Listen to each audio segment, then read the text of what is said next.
What's up, everybody? Ryan Adams Group at Compass. It is time for another wonderful, amazing, spectacular, amazing, said it twice, yes I did, episode of Ryan and Real Estate. Today we are talking, but before I tell you what we're talking about, I'm going to ask you to do the same old.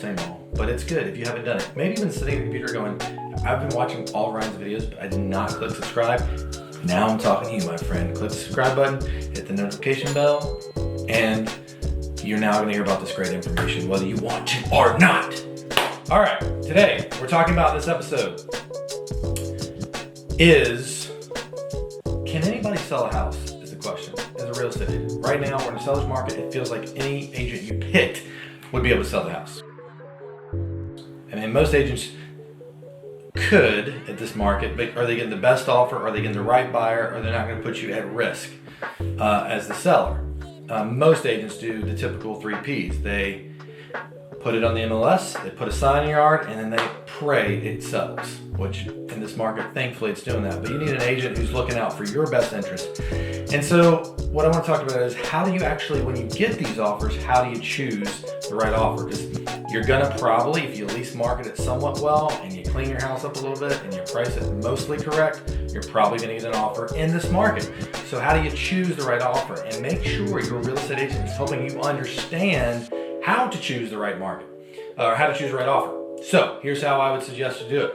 And by the way, let me just tell you this. First off, we're going to continue to have low inventory, continue to have high demand, and you spend all this time marketing the property, making it look beautiful, HGTV, would love your home, but you then don't pick the right person. And what happens, and here, let me just tell you this, you go under contract with someone, and that buyer pulls out, which they usually, in Texas, we have the option to do so via the option period or the third party financing addendum. Once you have to put that home back on the market, it's like blood is in the water. What happened? Something's wrong. Why did that house not sell? We're in a seller's market. That's what all the other buyers are going to be thinking. Did something go wrong with inspection? So you never want to go under contract with someone unless you know for sure that that person is going to close the deal. And let me give you a little hint. Buyers are fed up with the market that we're in. They're tired. They're exhausted. They don't want to have to put up another offer on another property. So they've come up with little tricks, little hacks to figure out how they can get their offer accepted. And when you need a little secret, they're probably not just looking at your home. They're probably looking at other homes too. And maybe, just maybe, again, remember, I represent buyers as well, they are making offers on multiple properties, not just yours. So here's a little secret. Your home's not the only one they're looking at. So how do we actually choose the right offer? I'm going to give you 5 reasons. Number 1, it's like a marriage. When you go into marriage with someone, you do want to make sure it's the right person. So number 1, make sure that they are committed. And how do you do that? You look at how much earnest money they're putting down. You look at how short the option days are, and you look at how much the option fee is. Make sure they're committed. The lower amount of contingencies, the more skin they have in the game, and the more they're committed. Make sure they're committed. Number 2, and this sounds crazy, but make sure they've actually seen the home. You list your home, 1 million people come through, open houses, showings, all that, and then you get these offers. Make sure that the offer that you're thinking about accepting has actually seen the home. I have actually had my clients accept an offer on a property where the buyer did not see the home, and that was a huge mistake. Don't make that mistake, because then they're going to come. Story example. Here it is. Buyer makes an offer on a home. They get it accepted. They never seen it. They fly in during the option period to see the home. They then see it and realize, what the heck did we do? Did we buy the right house?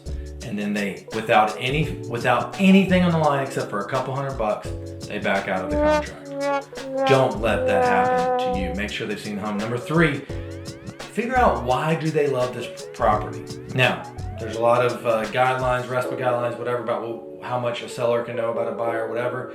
But try to figure out from the listing agent, the buyer's agent, just ask them one question. Hey, could you have your buyer's agent ask the buyers, why do they want this property? And and let them explain that, because once there's that emotional connection, they picture their kids playing and they're having dinner and wine in the breakfast room and whatever it might be. You want them to connect with that property. You want to know that they love the property. So why do they want the house? Figure that out. Number 4, make sure your listing agent talks with their lender to make sure that their finances are legit, because the lender is backing their finances to purchase your home.